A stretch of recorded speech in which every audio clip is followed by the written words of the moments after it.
Hello friends, welcome to மணல் கடிகாரம். இன்றைக்கி இந்த வீடியோவில் குழந்தைங்களுக்கு ரொம்ப பிடிச்ச ஒயிட் சாஸ் பாஸ்தா ரெஸ்டாரண்ட் ஸ்டைலில் எப்படி செய்கிறதுன்னு பார்க்க போகிறோம். வாங்க வீடியோவில் பார்க்கலாம். பாஸ்தா செய்கிறதுக்கு ஒரு பாத்திரத்தில் 1 லிட்டர் தண்ணி சேர்த்துக்கலாம். தண்ணி நல்லா கொதிக்குது. இந்த நேரத்தில் 1 டேபிள் ஸ்பூன் எண்ணெய் சேர்த்துக்கலாம். குக்கிங் ஆயில் எந்த ஆயிலாக இருந்தாலும் பரவாயில்ல. சேர்த்துட்டு இது கூடவே 1/2 டீஸ்பூன் உப்பு சேர்த்துக்கலாம். சேர்த்துட்டு ஒரு முறை நல்லா கலந்து விட்டுக்கலாம். இப்போ நான் பாஸ்தா பாக்கெட்டு 200 கிராம் பாக்கெட் இதில் நான் பாதி தான் எடுக்க போகிறேன். இது 200 கிராம் அளவு. இப்போ நல்லா கொதிக்கும் போது 100 கிராம் பாஸ்தா இதில் சேர்த்து நல்லா கலந்து விட்டுக்கலாம். இது ஒரு 10 நிமிஷம் ஆகும் வேகிறதுக்கு. அப்படியே ஸ்டவ்வை கொஞ்சம் மீடியம் ஃப்ளேமில் வச்சு வேக வச்சு எடுத்துக்கலாம். பாருங்கள், 10 நிமிஷத்தில் நல்லா வெந்து வந்துருச்சு. இப்போ நம்ம இந்த மாதிரி எடுத்து ஒரு கத்தி வச்சு இந்த மாதிரி கட் பண்ணி பார்த்தோம்னா நல்லா ஈஸியாக கட் ஆகணும். எவ்வளோ நல்லா கரெக்டான பதம் இதான். இப்போ நல்லா வெந்து வந்துருச்சு. இப்போ நம்ம ஒரு பாத்திரத்தில் இந்த பாஸ்தாவை வடிகட்டி எடுத்துக்கலாம். இப்போ நம்ம வடிகட்டி எடுத்த பாஸ்தாவை வேற ஒரு பாத்திரத்தில் மாற்றி வச்சுக்கலாம்.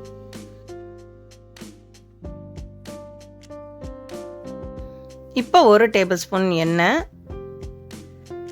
1/2 டீஸ்பூன் மிளகுத்தூள் இதெல்லாம் சேர்த்துட்டு ஒரு முறை நல்லா கலந்து விட்டுக்கலாம். இந்த மாதிரி சேர்த்தா தான் பாஸ்தா ஒன்றோட ஒன்று ஒட்டாமல் இருக்கும். காரமும் பாஸ்தாவில் நல்லா சேர்ந்து வரும். இப்போ இது அப்படியே இருக்கட்டும். ஒரு கடாயில் 1 டேபிள் ஸ்பூன் பட்டர் சேர்த்துக்கலாம். பட்டர் நல்லா உருகி வரட்டும். இப்போ 1/2 கப்பு வேக வச்ச ஸ்வீட் கார்ன், பாதி குடமிளகா பொடியாக கட் பண்ணது, ஒரு மீடியம் சைஸ் தக்காளி பொடியாக கட் பண்ணது, இதெல்லாம் இந்த பட்டரில் சேர்த்து நல்லா வதக்கி எடுத்துக்கலாம். இது ரொம்ப நேரம் வதங்கணும்னு அவசியம் இல்லை. நம்ம ரொம்ப நேரம் வதக்கி எடுத்தால் குழஞ்சி வந்துடும். இப்போ இதுக்கு மட்டும் தேவையான 1/2 டீஸ்பூன் உப்பு சேர்த்துக்கலாம். சேர்த்துட்டு நல்லா வதக்கி எடுத்து தனியாக ஒரு தட்டில் எடுத்து வச்சுக்கலாம்.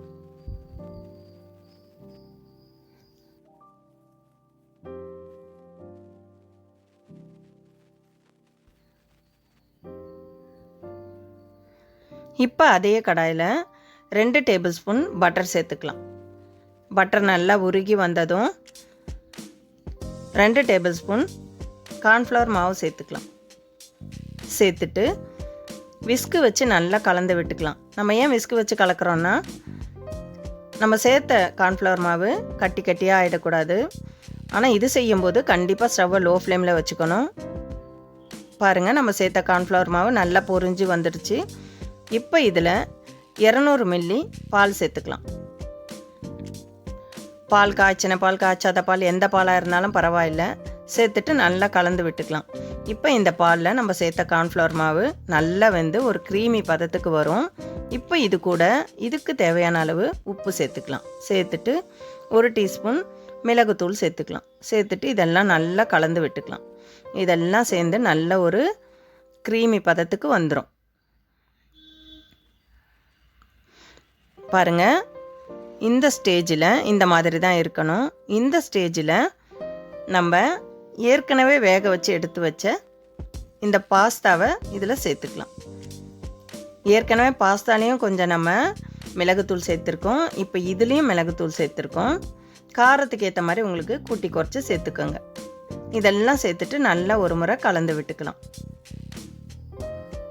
இப்போ நம்ம வதக்கி எடுத்து வச்ச கார்ன், தக்காளி, குடமிளகா இதெல்லாம் சேர்த்துக்கலாம். இந்த ஸ்வீட் கார்ன் இதில் சேர்த்து சாப்பிடும்போது அவ்வளோ டேஸ்ட்டாக இருக்கும். குடமிளகாவும் தக்காளியும் சேர்த்து சாப்பிடும்போது இன்னும் கூட நல்ல டேஸ்ட்டு சூப்பராக இருக்கும். இது கூடவே ஒரு 1/4 டீஸ்பூன் சில்லி ஃப்ளெக்ஸ் சேர்த்துக்கலாம். இது சேர்த்தா கொஞ்சம் நல்ல வாசனையாகவும் காரம் கொஞ்சம் லைட்டாக தூக்கலாகவும் இருக்கும். இது சேர்த்துட்டு இது கூடவே கொஞ்சமாக சீஸ் துருவி சேர்த்துக்கலாம்.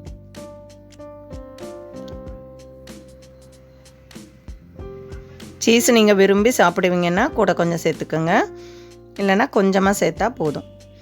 சேர்த்துட்டு நல்லா கலந்து விட்டுட்டு ஸ்டவ் ஆஃப் பண்ணிக்கலாம். அவ்வளோதான், நல்லா க்ரீமியான ஒயிட் சாஸ் பாஸ்தா சூப்பராக தயாராகிடுச்சு. இது சாப்பிட அவ்வளோ சுவையாக இருக்கும்.